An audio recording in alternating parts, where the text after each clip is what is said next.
Okay, so we are finally here. We are gonna be adding the pores in this video. So yeah, this is gonna be fun. So we obviously need to talk about the process first, and you can see that I am actually gonna use the two brush. The one is going to be the multi-pore brush, and the second one is going to be the single pore brush.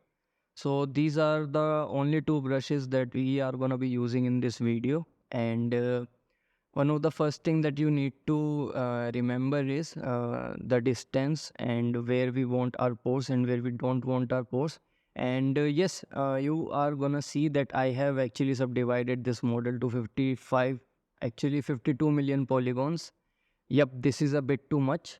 And in order to actually get the performance out of Blender, even though you have so much of resolution, you can see that I'm hiding the part where I am not gonna be adding the pores, at least for now. Like if I'm working on cheeks, I can literally just hide the nose, I can hide the forehead, and that's what I'm doing.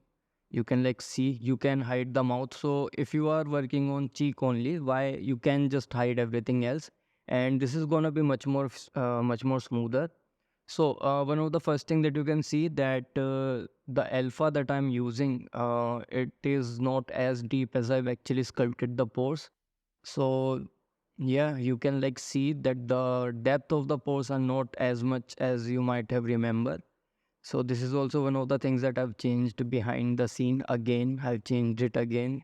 Also, you can see the randomness in the depth of the pores. Like in some of the middle pores are actually much more deeper, but let's talk about that later.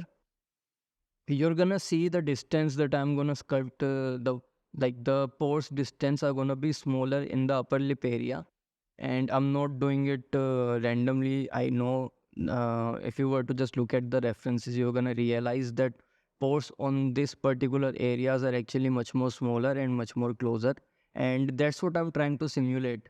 Also in the forehead, you're gonna see that that's gonna be the similar case. So in the forehead, the pores are gonna be smaller and closer. One of the ways you can actually get the consistent size is if you were to just have your brushes as big as your pores. That way, you're gonna see that it's gonna be much more consistent that way to basically create the similar size of pores. Now, you're gonna see that I am just gonna make sure that the size of my brush basically matches the radius of the pores. So on the cheeks, I'm just going to make sure that the size matches, as you can see right now. And now if I were to just put the edge of the brush on the edge of the pores, you're gonna see that I am going to get much more consistent size. So like you can see that the size of the brush is similar. And now if I were to just match the edges, right, you're gonna see that I am just gonna get much more consistent size. So this is gonna be the process. I am just going to put the brushes edges on the edges of the pores. I really hope that makes sense, by the way. And yeah, this is gonna be the process. So like I am just gonna do a bunch of stroke, and then we're gonna talk about the single pore brush and where the single pore brush is gonna come in handy. So yeah, right now, as you can see, I am using the multi-pore brush. And by the way, I've talked about this. You can see the variation in the multi-pore brush. Yes, don't actually have it. You're gonna see me that I'm gonna fix this randomness in the future. But yeah, before that, let's talk about the single pore brush. And now you can see this is where the single pore brush actually comes in handy. There are two ways you can fill up the areas, by the way.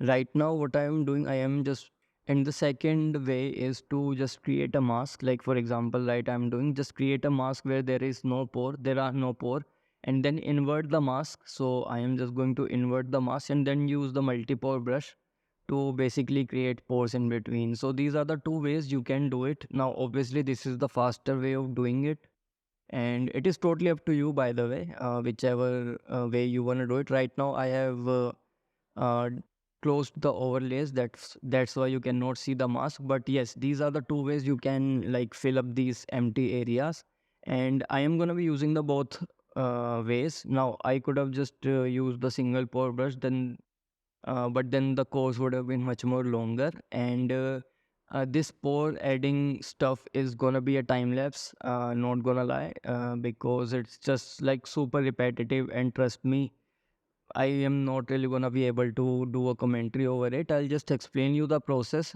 and then the time lapse would begin. But yes, I've shown you how you would get consistent size. So make the radius of your brush as big as the radius of your radius of your pores, and yeah, that's basically how you would get consistent size. And I've also shown you how you would be able to fill up these areas. So you can see the size of the brush is same. Now in this area, I am actually giving the pores a bit more room. Uh, and this is totally up to you. You can do it. I really don't want these pores to be as big on the upper lip. So like you can see, whenever I'm gonna be sculpting on these areas, I'm just gonna be resizing my brush so that I would get consistent size all over the lip area, basically all over the mouth area. And now I'm just gonna, I'm just going to start adding the pores. So in the middle, obviously you're gonna have to remove the symmetry. Otherwise, the pores are gonna just overlap each other and they're not really gonna look good. So good, not good. I don't know why I've said it like this, but you get the idea. Uh, Again, because I'm on the cheek area, I am resizing my brush to the radius of the multipore brush. I actually have no idea how to say it, but I really hope that you understand what I'm trying to say here. So again, you're gonna see that I am basically just trying to match the edges, and yeah. Also, I am slowly going to decrease the size of the brush as I go towards the forehead, as you can see, so that the transition between the bigger pores and smaller pores are gonna be much more like normal, much more smoother basically. You can see that I'm trying to make sure that the size between the bigger pores and the smaller pores are gonna be smooth, less like the transition. So yep, this is one of the things that I'm trying to do, and now I'm removing the symmetry to sculpt in the middle. So yeah, this is basically going to be the process, and I've shown you how I would be able to how I would be able to fill up the gaps. Now this is actually kind of important. Okay, this is one of those areas where you need to add pores, I think, one by one, because we are pretty close to the lips. So because we don't want any of the pores near the lips, you can actually just use the single pore brush, because single pore brush is going to give you much more control, right? So that's why you can just do it. And one of the important thing, as you can see, it was actually still lagging, so I've just hid all the other area, because right now I'm just working on the lips, so I don't really need to see all the other areas. And that's basically one of the things you can do to basically improve the performance of your scene. So as you can see now, I have basically have pretty smooth performance. It is not lagging as it was lagging before. So yes, this is one of the tips that I actually wanted to share you. You can just hide the area where you're not sculpting, and whenever you save, as you can see, whenever you save, it basically just unhide everything. I don't know why, but okay, it does, and you actually have to just hide everything again. Yeah, now I'm just like creating these posts one by one. And one of the things that I actually consistently do is I basically forget that the symmetry is not on. Whenever I am working on the symmetry and I turn it off, I sometimes forget to turn that back on. And I've realized after working on one side that the symmetry was not on, and it just didn't copy on the other side. So I had to redo that again. Make sure that you don't do that mistake, otherwise it's just gonna take longer. And we are doing the pose because I thought it was the time to break the symmetry. So before breaking up the symmetry, it is important to do the pose. And now I'm just like doing the mask way, like creating the mask and then using the multi-pore brush. By hiding the overlay, actually, it basically seems much more clear how big the pores are supposed to be. But because with the mask on, it is kind of difficult to judge how big you want your pores to be. So that's why I usually just hide the overlays to hide the mask. This is basically what the process is going to be. I'm just going to be adding these pores, filling up all the areas where I've shown you the pores are supposed to be. And after we are done with the pore, this is obviously not the final skin. We're gonna be doing the directionality. We're gonna be doing the skin randomness. There are so many layers that goes behind that goes behind the skin.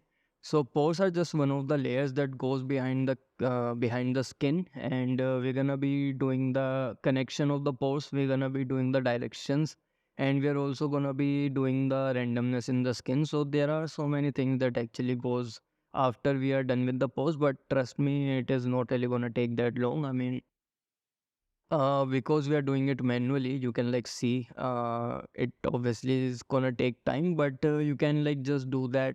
I think the whole pore area could be done in like approximately 3 to 4 hours, you know. So yeah, you don't really need to think that it is gonna take super long. It does not actually take that long, trust me. Uh, Obviously, you can use the multi-pore brush for almost every area, but I'm just showing you that there are two ways, and I basically just wanted to show you both of those ways, and that's why I'm actually using the single pore right now. But in the future, you're gonna see where there are gonna be gaps like this. I'm just gonna be using the multi-pore brush to speed up the process basically. And yeah, that's gonna be a process. I mean, just listen to the music or something like that, whatever you listen to in your free time, and just start doing this. It is not really gonna be that much of a boring part. Trust me, it's gonna be fun actually if you were to start enjoying it. If you were to just start embracing the process, it's gonna be fun. So you can see that I'm not creating a mask near the lip because this is where I actually want more control. That's why near the lips, like at the edge of the lips, I am creating pores one by one, because this is like one of the part where the pores are basically stopping. So I need to make sure that that part is actually cleaner, and that's why I'm just creating the pores one by one and manually. So yeah, after we are done with the pores, we are also gonna be doing a whole lot of thing as I've told you. But yeah, that's just what I'm gonna do for this video, and there's gonna be a time when I'll just stop talking because I won't have anything to talk about. As you can see, I am just doing the same repetitive thing. I've already shown you where you want your post and where you don't want your post. Also, try to have as much randomness. Sometimes what happens is you create posts and you start to see all these shapes, like not shapes, but all these patterns. But trust me, it is like super hard to get rid of those. But it's okay, it's totally fine. Once we start going to the random stuff, these patterns would just start to disappear. I mean, right now I'm trying my best to have these as randomly as possible, but sometimes you just don't get the randomness. So, as you can see, I am like creating the mask way of doing things, and this is to just show you that there are two ways. Again, I could have just used the mask for everything else, like the mask way, but yeah, there are two versions, and I kind of wanted to show you both of those of doing the similar things. Again, when you are creating your multi-pore brush, try to not have the randomness in the brush itself like I have in mine, because I've told you that I'm gonna be fixing this in the future. So yeah, try to make sure that you add the randomness later after you are done with the pore thing. In this area, it didn't really bothered me that much. In the end, the result was still good, but yes, I had to manually fix these things. So yeah, okay. So in this part, I am doing this manually because there is a curve, and if I were to just use the multi-pore brush here, there are gonna be some stretching in this area, and because I don't really want the pose to stretch right now. I mean, obviously the pores are gonna stretch, but we are gonna make them stretch in the direction where we want. Right now, because of this changing in the plane, the multi-pore brush is just gonna stretch. And as you can see, I am only using the mask area on the flat surfaces. I could have just used that in the nasal labial fold, but again, it is gonna stretch and I don't want it. So yeah, don't use that in those area. Maybe you can try using it. Obviously, maybe it would work for you. But if it won't work, just use the single pore brush. It does not take long. And yeah, hide your mesh as much as you can for the performance. It is not really that big of a deal. And just start sculpting. So if you feel like that the polygons are a bit too much and it is not really working, like in this case, I am working on a 52 million polygon mesh. Like 52 million is actually a ZBrush thing, like literally. I mean, I've never really done something like this with Blender. So yeah, try to make sure that you actually hide as much as you can for the performance. And yeah, like you can see right now that we need to make sure that the transition between the bigger pores and the smaller pores are gonna be smoother. So I am gonna have to add the pores one by one in this area so that the transition obviously would be smoother.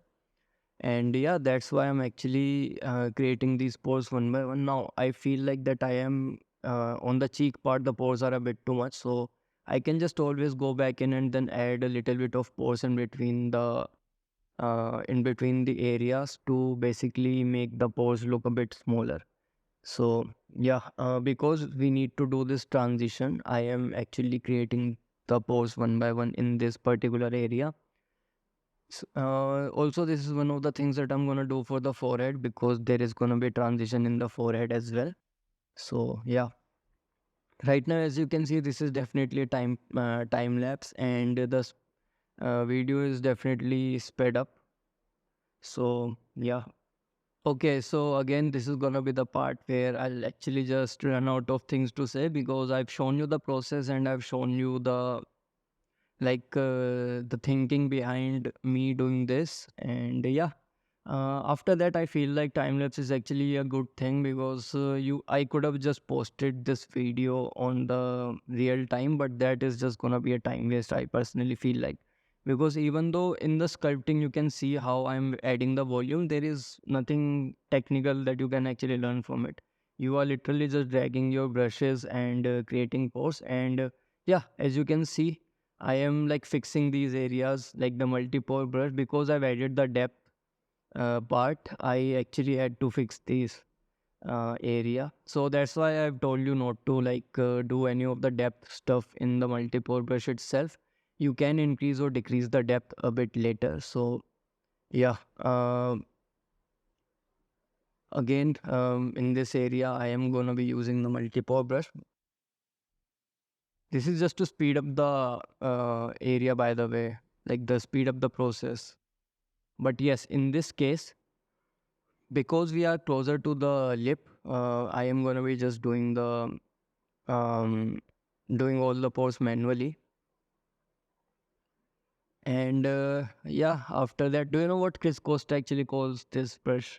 He calls it the butthole brush because it kind of looks like a, you know, butthole. But I mean, he is a funny guy. Trust me, the way he talks, the way he speaks is obviously much more charming than me. But yeah, and also it's his process. Like I'm gonna say, 80% is his process. I've just learned from him, and now I'm just creating a course on it. So it is. I'm not gonna say that I've stolen it because you obviously, whenever you try to teach something, you must have learned that particular thing from someone, or it could potentially be your own research. But yes, I think 90% of the time, the teacher that is teaching you, he must have learned that from someone else. So it's not like that is have stolen the knowledge and then he's just spreading it for money or something like that. Because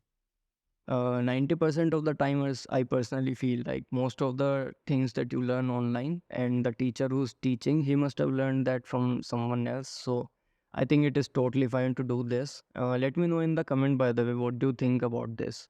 And yeah, that's basically his process. And I am kind of embarrassing it in the Blender. He did that in ZBrush actually. he have so many portraits that he have created in ZBrush and used Maya for the rendering. Uh, what I am doing differently is that I am just using the Blender for everything else. I'm not really gonna be using any of the third-party software instead of GIMP, which is also a free software by the way. And you're gonna realize that the stuff that I did in the GIMP, you could have just do that in Blender as well. So it's not something you would not be able to do in Blender. But because I kind of wanted to save time, I've just used the GIMP. I could have also used the Photoshop. Trust me, I am better in Photoshop, but the motive of the video would have just gone out in trash because I really wanted to sell this course on the basis of free portraits or something like that. So if I would have used Photoshop, there a priced software would have got involved in the creating of this portrait, and that would have just thrown all the marketing that I've did for the free portrait into the trash. So that's why I didn't really wanted to use the Photoshop because it's a paid software, and that's why I've opted for the GIMP. You can also use the Krita, by the way. It's also one of the best free image editing software. So it is totally up to you. You can also use the Photoshop. I mean, I am just using it because I actually wanted to show you a free way of doing all the things. But if you have the Photoshop license, you can obviously use it. So yeah. Other than that, I don't really think I have anything else to say. Like I could actually be just showing, not showing, but seeing by by words like this you realize that English is indeed not my first language. Again, this is one of the things that I'm doing. So I have just created one small spot on the lips, and I've just grown up the part. The reason is pretty simple. I basically wanted to create pores in this particular area, so that's why I'm actually hiding the upper lip, so that I can basically have access to this area. And now I'm just creating the pores. Okay. You can see every time I actually save or I unhide everything, I again have to basically hide all these areas so that the performance would be better.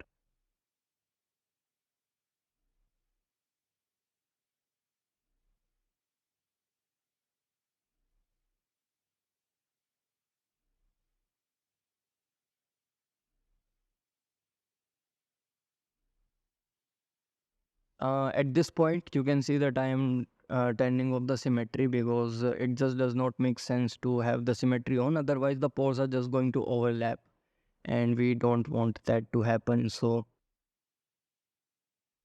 again, going to remove the symmetry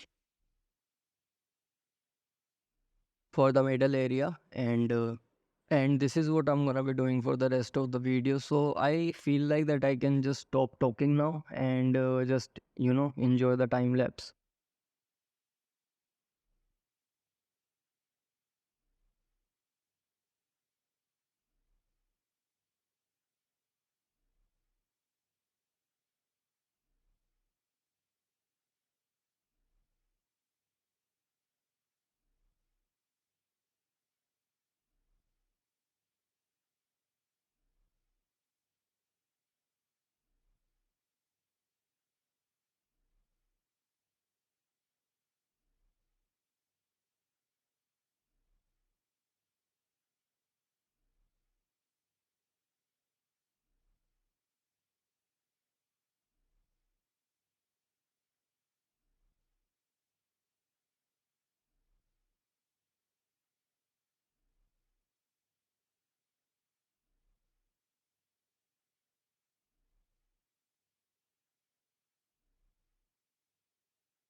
Okay, guys, so I am back, and the reason is I actually wanted to talk about something, and you're gonna see that I am basically gonna start increasing the distance between the pores, as you can see, because there are gonna be some pores in this particular area, and like you can see me sculpting those pores by increasing the distance because that's what we've seen in the reference, right? Um, so yeah, this is actually what I'm trying to simulate here, and this could only be possible with the single pore brush, by the way. And yeah, I don't think there is like a way you can like achieve something like this with the multi-pore brush, or if you are using a texture. And also, I wanted to know if you are bored, like watching a time lapse is boring or not. I mean, sculpting is not definitely boring, but maybe watching it could potentially be boring. And as you can see, as soon as I'm like saving the file, it is basically unhiding itself. So I have to hide it again. And this is something that you're gonna see me doing a whole lot of more. One of the coolest thing, by the way, is when I was like sculpting with the normal brushes, like for example, clay strip brush. I didn't really had to hide anything. It was a smooth sculpt, maybe because my PC is actually pretty nice. But yeah, you can like get a pretty decent performance out of Blender without having to hide anything. But yes, in your case, if it is like lagging, you can just hide these areas and it would be nicer for you. Also, if you feel like that you cannot subdivide your model up to 52 million, you can obviously just go up to 12 million. This is also gonna be a decent amount of polygons. But yeah, if you possibly can do it, just try to achieve the 52 million mark. If you cannot, then 12 million is also not a bad like resolution. So yeah, again you can see, because there are going to be less pores on the nose, actually no pores on the nose. I am trying to increase the distance between the pores so that it would be easier for me to blend the pores, right?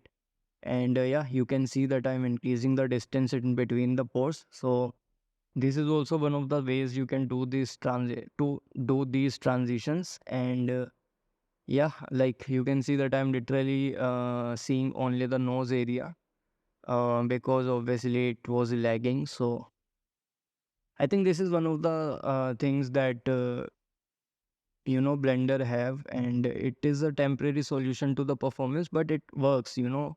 You cannot say that it just does not work. You need to add a feature where the performance would get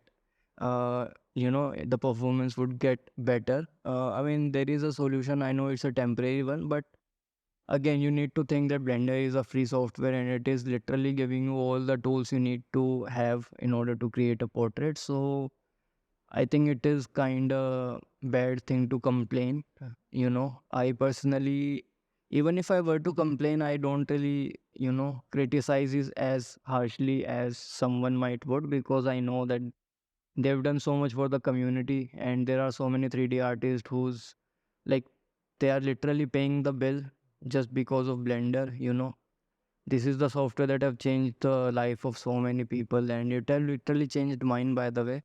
I am creating the course on Blender. I could have just do that in ZBrush and no one would have bought that course. I think, I don't know, maybe people would have bought the course, but doing it in Blender, you are basically giving a message to the community that yes, it is a free software and it can potentially give you the results that you feel like only a paid software like ZBrush can do. So yeah, right now, I mean, there are obviously so many things that you can change in Blender, but I think you still need to appreciate the amount of tools it gives you. Like even the paid softwares like Maya, you cannot only use Maya and create a portrait like this. You have to use a third party texturing software, and you have to use a third party sculpting software to create a portrait like this.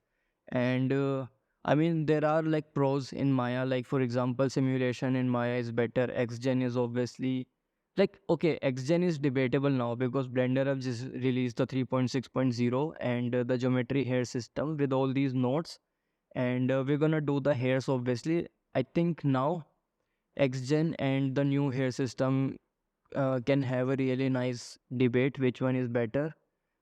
Before this version, the XGen was definitely better, but right now you can like have this debate which one is better, and which one actually works, like works with the industry. Right now you cannot simulate the hairs in the new hair system. So obviously right now, just for the sake of simulation, the X gen is gonna be a better like opponent here, no, better candidate, sorry. But in the future, they are saying, the blender devs, that they are going to be implementing the simulation as well in the hair system. So we're going to have to wait for that. But yes, if you are only talking about the grooming, I feel like now the grooming is going to be like equally good. So yeah, again, they are improving the blender, so like at an exponential pace, and this is actually so good to see.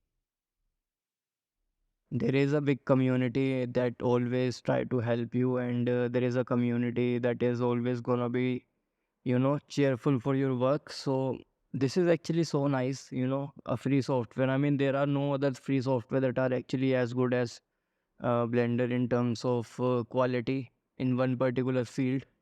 Like even the GIMP and the Krita, I feel like are not that close to the Photoshop. Photoshop is still way ahead. But yeah, if you were to just compare Blender with Maya, some of the features in Blender are actually much more better than Maya, right? Like you can see me creating a portrait. I've said this point so many times.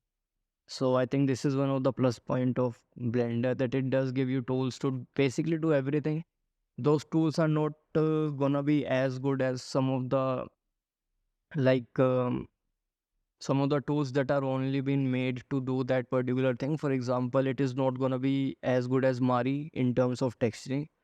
It's not as good as ZBrush in terms of sculpting, and I'm talking about the tools that ZBrush have and the tools that Mari have. But Blender still have a decent amount of tools that you basically can just do your job, and yeah, you don't really need to use third-party softwares to do it.